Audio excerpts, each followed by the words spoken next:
Olá, tudo bem com você? Muito bem-vindo. Este é o podcast do Compulsivos em sua primeira temporada que se chama Muito Prazer, Somos os Compulsivos. Nele vamos falar sobre o que são e como surgiu essa iniciativa chamada Empreendedores Compulsivos. Eu sou Luiz Felipe Patti, CEO dos Empreendedores Compulsivos. Vocês devem estar estranhando, quem está assistindo a gente pelo YouTube, que nós não estamos no nosso estúdio como normalmente a gente está, né? Devido ao momento que nós estamos passando, pela questão de segurança de todos, neste momento de pandemia, de Covid-19, estamos fazendo nossas entrevistas, mantendo a nossa rotina, mas online, para a segurança de todos. E eu não estou sozinho, hoje eu estou muito bem acompanhado, e eu queria que a primeira pessoa se apresentasse. Eu sou Alessandro Saad, fundador dos Empreendedores Compulsivos, e a gente está recebendo aqui no nosso estúdio /live /Zoom o Pércio Mandel, que além de um grande parceiro, um grande amigo, é paulistano, pai de 2 filhos, bacharel em Química pela Unicamp, com pós-administração pela GV, e que depois de 2 décadas como executivo, graças a um DNV, um distúrbio neurovegetativo, que quase levou ele da gente, resolveu acabar com a sua vida executiva antes que ela acabasse com a sua vida. Bom, há 2 décadas ele é um consultor de empresas com foco em inovação estratégica, coach, professor, articulista, autor e organizador de diversos livros de inovação. É membro dos Empreendedores Compulsivos, muito obrigado, e autor de um capítulo no novo livro que a gente está preparando, já, está no forno aí. Ganhador do prêmio de bronze no Reimagine Education em Londres no ano passado, junto com o professor Júlio Facó, e em parceria com os Empreendedores Compulsivos. E está esperando para entender o que vai acontecer depois do Covid-19 e como nós poderemos ajudar as organizações, empresas e pessoas a serem mais curiosas e inovadoras. Muito bem-vindo, meu querido amigo Pércio. Prazer, Pátio, prazer, Saad, estar com vocês. É uma ótima oportunidade de bater papo de um modo diferente. Então, com certeza. Eu queria falar do seu primeiro Covid, né? Eu queria falar do distúrbio que você teve quando você tinha carreira executiva, que eu acho que foi tão impactante quanto esse Covid que a gente está passando aqui. A gente tem que repensar a vida e tomar algumas decisões. Conta pra gente como é que foi passar por esse momento, que eu imagino que deve ter sido muito difícil. Lembrando um pouquinho a história, eu, quando me formei em Química, tive minha primeira decisão, que era continuo na vida acadêmica ou vou para o mercado, e resolvi ir para o mercado. E trabalhei sempre em indústria de processos químicos com a competência de qualidade. E na década de 1990 eu fui convidado para ir trabalhar na Brastemp, que era uma indústria de manufatura. Um grande desafio, e como eu sempre digo, cara, adoro trocar de cipós. Tarzero, meu ídolo, aparece um cipó na frente, cara, larga o cipó e vamos para o outro. E na Brastemp, depois de um bom tempo, a Brastemp começou a fazer parte do grupo Whirlpool americano, e eu fui convidado, porque falaram que eu era pensava um pouco diferente, fora da caixa, a ser um dos líderes de um projeto worldwide que era Business Innovation. Era a oportunidade de eu mudar totalmente de foco e vamos nessa. Larga o cipó, pega um outro cipó e vamos nessa. E, de repente, eu me vi numa tensão muito grande, porque era um mundo totalmente diferente do mundo da qualidade, que era um mundo previsível.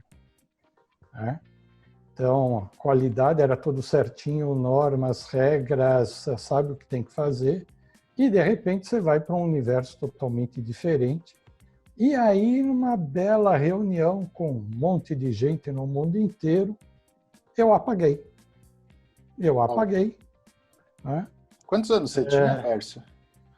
Olha, isso foi em 2001. 2001 eu tinha 44 anos. Novo, bem novo. Quando eu voltei, eu estava com todas as secretárias de diretoria ao meu redor. E até hoje elas não explicaram o que elas fizeram comigo. Mas olha, né? Fiz todos os exames não deram nada. A explicação que me deram é que eu tive um pico de estresse, né? É como se a minha válvula da panela de pressão tivesse pifado. Acionado. Né? E aí eu tomei um tempo de reflexão, de quarentena, como agora, né? E eu tomei uma decisão de que talvez se eu continuasse naquele nível, eu literalmente apagaria. E que aquele DNV era como o apito do teatro dizendo vai começar o show. E aí eu peguei tudo que eu tinha aprendido de inovação e apliquei para um caso chamado Pércio. Dizendo o seguinte, será que tudo aquilo que eu durante 3 anos fiquei fazendo se aplica para mim? E cheguei a algumas conclusões de que a primeira delas é de que minha vida executiva estava terminada, se bem que eu tinha convites para ir para o mercado, mas eu disse o seguinte, essa é a boa espada para você mudar de direção. Né? Então, se lá atrás o DNV era um problema, passou a ser uma grande oportunidade de olhar o mundo, como eu diria, diferente do centro de custo 1530, olhando o dia 15 e o dia 30 de cada mês. Né? Então, isso fez com que, nos últimos 20 anos, eu tivesse o parceiro, o tal do Myself, ele fica com os créditos e eu só levo os débitos dessa parceria. E, cara, há 20 anos que eu estou olhando o mundo de um modo diferente, não é? Tentando ajudar as empresas a enxergar, né, essa realidade nova, e agora passa a ser mais nova ainda, convido, com olhos diferentes de meramente você ter processos de qualidade que vão te entregar as mesmas coisas que te entregaram anos atrás. Entendi. Eu não podia dizer para as pessoas que o mundo mudou e o Pércio não mudou. Então, claro, mudamos juntos. E imagina assim, você sai de uma estrutura formal, com muito recurso, ao mesmo tempo que com muita cobrança, né, e tal, mas você saiu da estrutura do mundo corporativo, mas você continuou com aquela inquietação, com aquela questão da inovação e tal. Como é que foi esse segundo passo aí? Sempre, beleza, eu tenho esse conhecimento, eu tenho essa inquietação, eu decidi que eu estou seguindo uma nova trilha, peguei um outro cipó, como você falou, né? Uhum. E a partir daí você começou a colocar em ação, entendo eu, esse conhecimento seu para multi-empresas agora, não mais focado numa única corporação, multi-empresas. E como é que é isso? Assim, você sai do negócio que você está dentro da caixinha e de repente você tem, não estou mais na manufatura, eu estou no serviço, estou na alimentação, estou no sistema financeiro. Pois é, você parte do princípio que todo aquele modelo de qualidade está implantado em todo lugar. Perfeito. Então, como eu digo, a inovação é você ver o extraordinário onde todo mundo enxerga o ordinário. Perfeito. Boa definição. Então, boa definição. No mundo da qualidade, você lida com problema e solução. Quando não tem problema, não tem solução e, portanto, você não tem o que fazer. Quando tem problema, você vai achar solução. E a primeira solução que você acha, ótimo, você sai do jogo. O mundo da inovação é você enxergar que o mundo não é de problemas, mas o mundo é de oportunidades. Entendi. Então, o que eu fiz nas empresas foi dizer o seguinte, eu venho do modelo onde vocês estão. Conheço esse modelo. Fui considerado benchmark, tenho certificações internacionais, mas ele não é o fim. Ele é uma etapa de um processo. É uma ótima provocação, né? Então, a provocação parte gente, do seguinte, o melhor exemplo é o seu exemplo. Perfeito. Perfeito. Então, quer dizer, a gente tem essa virada, a gente passa... Eu brinco, eu chamo de Disneylândia isso, né? Quando você vai num lugar que tem tantas oportunidades, potencialmente tanta coisa para fazer, que você parece uma criança num parque temático, num parque de diversões, né? Então, eu sempre tive uma carreira dupla, eu comecei empreendendo sempre, em alguns momentos eu empreendia para outros em grandes projetos, depois eu voltava e tal, mas toda vez que me vinha um grande desafio de um segmento que eu nunca tinha atuado antes, mas que as pessoas queriam que eu atuasse, pô, Disneylândia. Porque eu vou conhecer coisas novas, eu vou me divertir aprendendo, eu vou entregar o resultado aprendendo, me desenvolvendo. Então, assim, Disneylândia. Então, eu não uso Disneylândia, eu uso o Indiana Jones. Indiana Jones, conta pra gente. Tá? Que um dos filmes de Indiana Jones, ele começa entrando na caverna. Verdade. Okay. E ele vai achar o tesouro na caverna e quando ele sai, ele vira o seguinte, todo mundo, ele era escoteiro, todos se perderam, menos eu. Porque só estava ele sozinho. Então é assim, cada caso de inovação para mim é um Indiana Jones. Por quê? Porque você entra na caverna. Então, tem coisas interessantes, experiências, que é o seguinte. A gente fala de inovação nas empresas, nas organizações, mas a inovação começa na pessoa. Claro. Começa nas coisas nisso. Pequenininhas. A tal história de que você só vai descobrir que a rua paralela que você sempre pega é a melhor quando interrompem a primeira, você não precisa esperar interromper a primeira. Vira à direita e pega a rua. Então, os exemplos que eu tenho, desde multinacional até fazer inovação com pipoqueiro, com feirante, com camelô. Conta pra gente isso aí, com pipoqueiro? A história do pipoqueiro, depois eu vou pedir autorização para ele vai dar. A história do pipoqueiro é muito interessante, porque na época da qualidade na Brastemp, eu tive um funcionário, eu tinha uma área em que todo mundo pensava igual. E eu tinha uma vaga. E eu fui ao RH e determinei, olha, eu quero tal pessoa. E o RH foi analisar e disse o seguinte, cara, RH veta. Porque ele não tem nada do perfil que os seus funcionários têm. Então, exatamente, mas o que eu quero. Complementariedade, né? Justamente. É isso que eu quero. Eu quero um vírus ali. Tanto gente, que nós fizemos um processo evolutivo. Eu fui até a diretoria e banquei a aposta. Chamava Marcos, e disse para ele, falou, mas por que você está querendo a mim? Eu digo, a única coisa que eu quero é que você pense como você pensa. Na hora que você for contaminado pelo sistema, nós vamos ter que te tirar e você já me diz para onde você quer.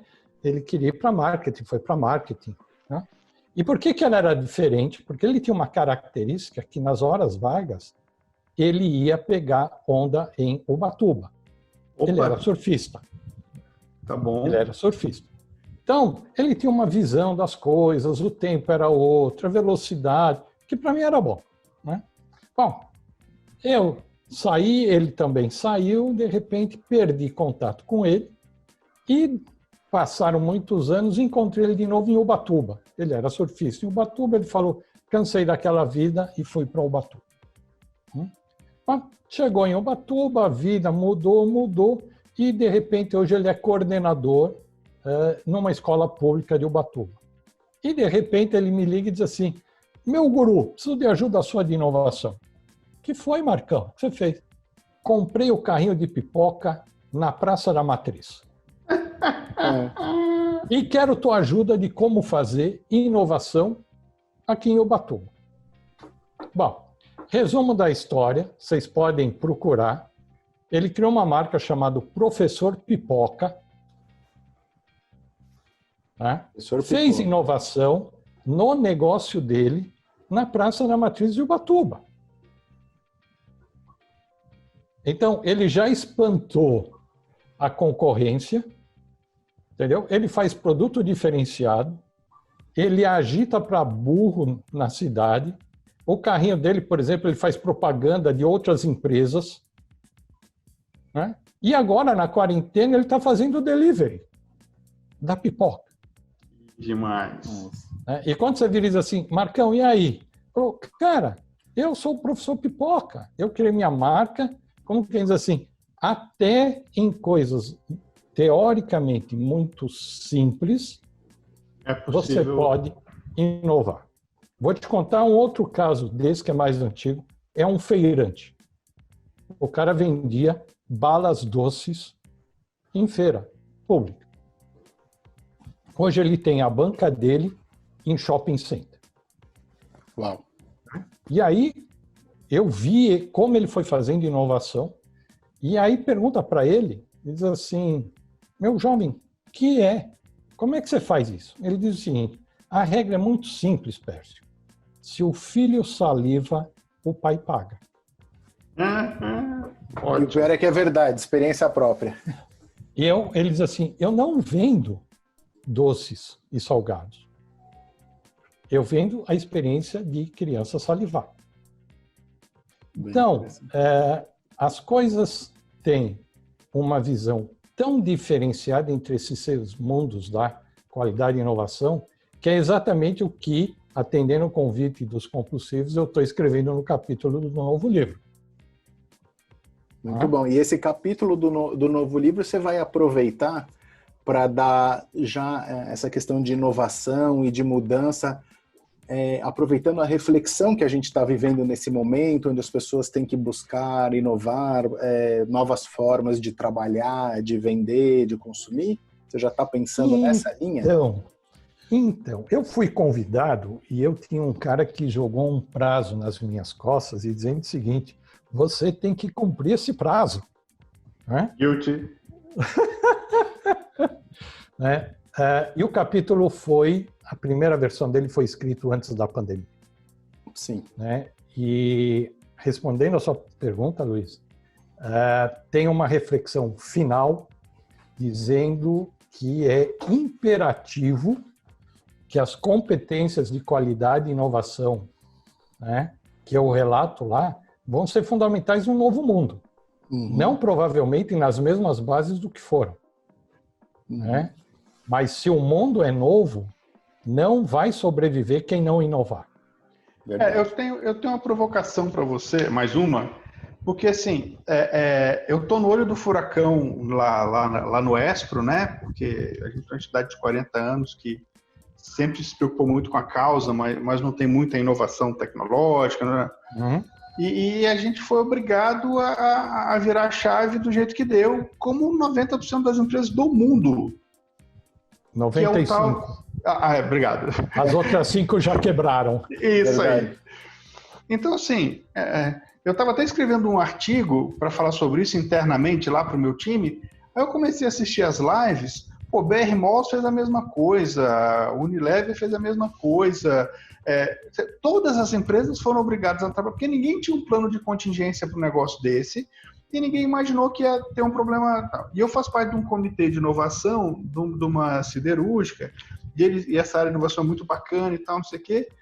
E numa das conversas nossas, assim, no grupo de WhatsApp, eu falei assim, um cara soltou uma dessas, assim, cara, é o melhor momento para você inovar, porque se der errado, a culpa é do Covid. Verdade.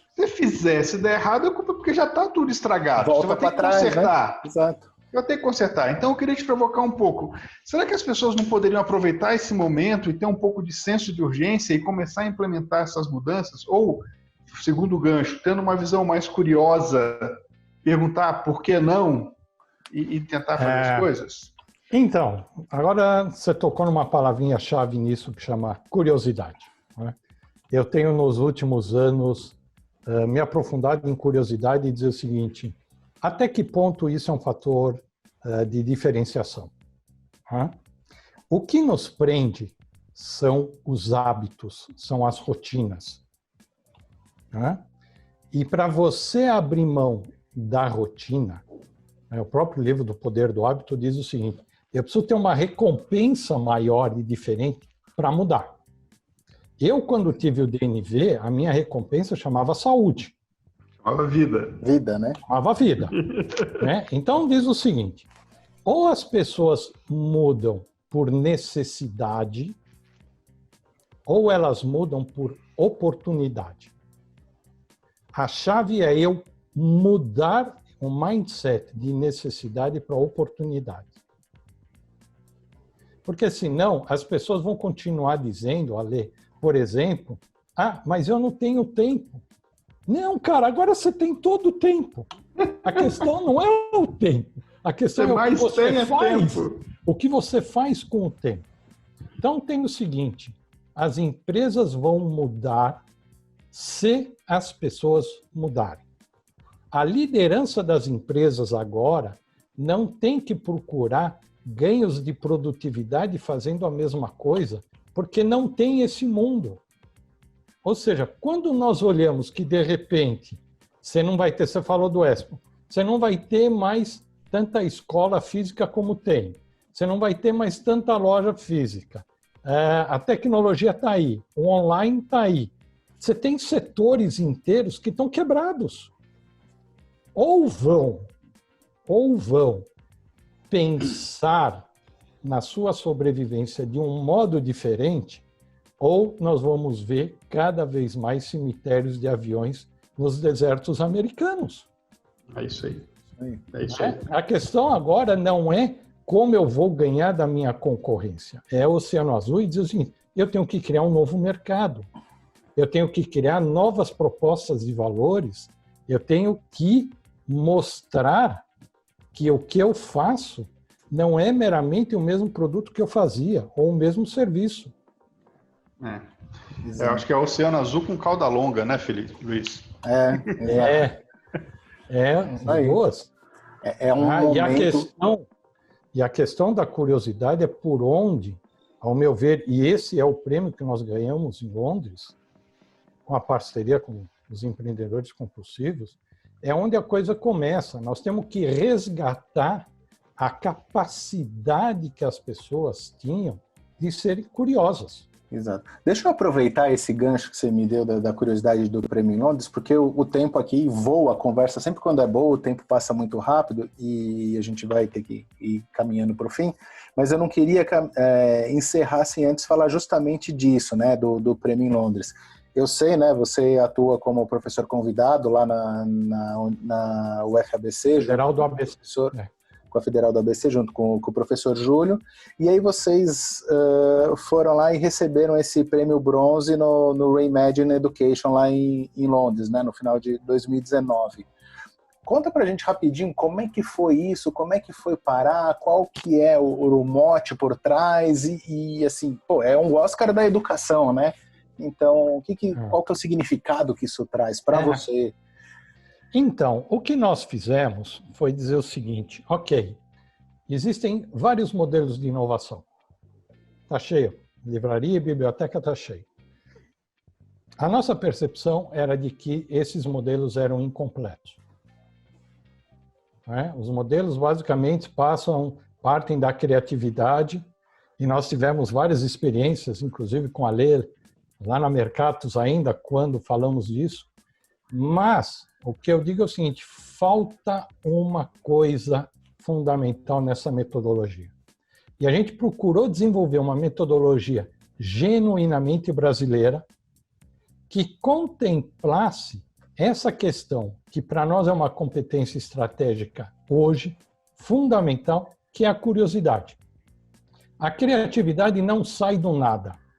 Não é que você vai dormir, bota o livro embaixo do seu travesseiro e você vira criativo. Assim. Então, o que nós fizemos foi transformar curiosidade numa metodologia e acoplar a curiosidade em vários processos, tá? Incluindo a inovação. Então, a curiosidade pode ser acoplada a vendas, a negociação, a compras, né? Por quê? Porque ela é uma etapa anterior ao processo. E ela é uma etapa que depende não de ferramentas, mas depende de pessoas. E pessoas é um bicho esquisito. Nem todo mundo gosta de lidar com pessoas. Então, o que nós fizemos foi trazer isso, aplicamos essa metodologia em uma turma, né, sabendo dos riscos que tinha. Os compulsivos foram convidados e participaram da banca de inovação e levamos essa metodologia para Londres. E no Congresso de Londres, onde se analisava tecnologia e metodologia, nós fomos agraciados com o 3º prêmio na região. Então, o que nós estamos fazendo agora com a parceria dos compulsivos é como eu agrego isso, que passa a ser mais diferencial ainda, nos processos e nas competências que os compulsivos têm. Faz parte da visão estratégica dos compulsivos levar o que tem de mais moderno, tá, para as organizações e empresas, dependendo do setor. Então, não é que a curiosidade é específica para o ramo escolar. Ela é aplicada para todo mundo. Verdade, concordo. A curiosidade é minha, ela me leva para onde eu quiser. E ela te abre todas as portas. E eu acho que cada vez mais, eu acho que é isso que falta, principalmente no mundo corporativo, é justamente essa liberdade, muitas vezes, dos gestores darem da equipe se desafiar, de ter a curiosidade, porque, né, o porquê, e se, né, e se ao invés disso, daquilo. Porque isso é contraditório ao que se aprendeu. E para um mundo novo, nós vamos ter que aprender desaprendendo. O Peter Drucker já dizia, você não pode prever o futuro, mas você pode criar. E eu digo o seguinte, nós vamos criar um mundo novo. Deixem os compulsivos ajudarem. E esse é o momento, quer dizer, assim, ó, o mundo que vai voltar, quando a gente puder andar na rua de novo, todo dia, é um mundo que você nunca pensou e que ninguém nunca pensou e que não existia. E que ninguém nunca viveu. Portanto, o céu é o limite. Bem-vindo. É isso aí. Com essa provocação, eu queria fazer uma última pergunta. Como as pessoas te acham na internet? Um site, uma rede social? As pessoas podem me achar no Facebook, as pessoas podem me achar no LinkedIn, as pessoas podem me achar via Empreendedores Compulsivos e as pessoas podem me achar no meu site da minha empresa Akia, percio@akia.com.br. Só letra o Akia pra gente. A de amor, K de quilômetro, antigo, I de Inácio, A de amor. AKIA. Beleza. Pércio, eu queria te agradecer, cara. Foi sensacional ter você aqui com a gente. E dizer que eu estou louco para poder provocar pessoas e empresas com a sua metodologia, com a sua maneira de instigar as pessoas, de provocar as pessoas para um processo de mudança. Queria agradecer a sua presença aqui e passar a bola para o nosso CEO, Luiz Felipe Pátio. Legal, muito bom, Pércio, obrigado. Cada conversa com o Pércio é uma aula, né?